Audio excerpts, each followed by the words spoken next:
ನಮಸ್ಕಾರ.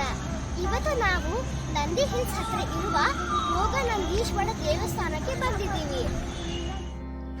ಈ ದೇವಾಲಯವು ಸುಮಾರು 10ನೇ ಶತಮಾನದಂದು ನೋಲಂಬ ವಂಶದ ಕಾಲದಲ್ಲಿ ನಿರ್ಮಾಣಗೊಂಡಿದೆ. ಇದು ಶಿವನಿಗೆ ಸಮರ್ಪಿತವಾಗಿದ್ದು 1000 ವರ್ಷಕ್ಕಿಂತಲೂ ಹಳೆಯದು ಎಂದು ನಂಬಲಾಗಿದೆ. ದೇವಾಲಯವನ್ನು ಪ್ರಾರಂಭದಲ್ಲಿ ಶಿವಭಕ್ತರ ಬಾಣವಂಶದವರು ನಿರ್ಮಿಸಿದರು. ನಂತರದಲ್ಲಿ ಇದನ್ನು ಚೋಳರು, ಹೊಯ್ಸಳರು, ಪಲ್ಲವರು ಮತ್ತು ವಿಜಯನಗರದ ಸಾಮ್ರಾಟರು ವಿಸ್ತರಿಸಿದರು.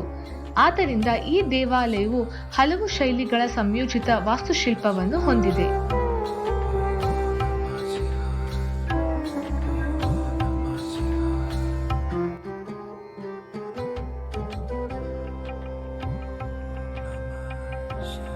ಚೋಳರು 9ನೇ ಶತಮಾನದಲ್ಲಿ ಮುಖ್ಯ ಗರ್ಭಗುಡಿಯನ್ನು ನಿರ್ಮಿಸಿದರು. ಹೊಯ್ಸಳರು ಅಲಂಕೃತ ಕಂಬಗಳು ಹಾಗೂ ಶಿಲ್ಪಗಳನ್ನು ಸೇರಿಸಿದರು. ವಿಜಯನಗರದ ರಾಜರು ಮಂದಿರಕ್ಕೆ ಮಂಟಪಗಳನ್ನು ಹಾಗೂ ಸಭಾಂಗಣಗಳನ್ನು ಸೇರಿಸಿದರು. ಈ ಸಮುಚ್ಚಯದಲ್ಲಿ 3 ಪ್ರಮುಖ ದೇವಾಲಯಗಳಿವೆ. ಅರುಣಾಚಲೇಶ್ವರ ಶಿವನ ಬಾಲ್ಯವಸ್ಥೆಯನ್ನು ಸೂಚಿಸುತ್ತದೆ. ಭೋಗನಂದೀಶ್ವರ ಶಿವನ ಯೌವನದ ಪ್ರತೀಕ, ಇದು ಶಿವನ ಗೃಹಸ್ಥ ರೂಪವನ್ನು ಸೂಚಿಸುತ್ತದೆ.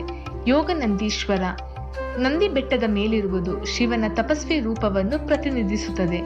ಈ ದೇವಾಲಯವು ವಿಶೇಷವಾಗಿ ಉಮಾಮಹೇಶ್ವರ ದೇವಾಲಯಕ್ಕಾಗಿ ಪ್ರಸಿದ್ಧವಾಗಿದೆ. ಇಲ್ಲಿ ಶಿವ ಮತ್ತು ಪಾರ್ವತಿಯವರ ಕಲ್ಯಾಣ ರೂಪದ ಸುಂದರ ಶಿಲ್ಪವಿದೆ.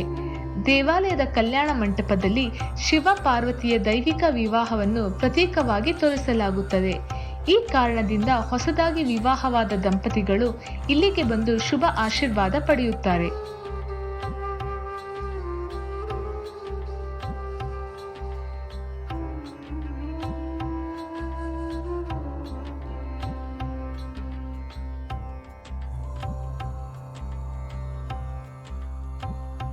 ಹಾಗೆಯೇ ಈ ಸ್ಥಳವು ಋಷಿ ಶೃಂಗಿ ಅವರ ತಪಸ್ಸಿಗೂ ಪ್ರಸಿದ್ಧ.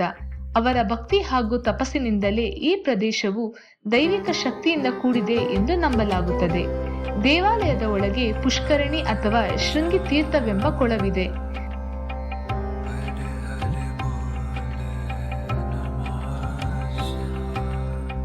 ಅನೇಕ ಶತಮಾನಗಳ ಇತಿಹಾಸವನ್ನು ಹೊತ್ತಿರುವ ಈ ಭೋಗನಂದೀಶ್ವರ ದೇವಾಲಯವು ನಮ್ಮ ಸಂಸ್ಕೃತಿ, ಕಲೆ ಮತ್ತು ಭಕ್ತಿಯ ಪ್ರತೀಕ.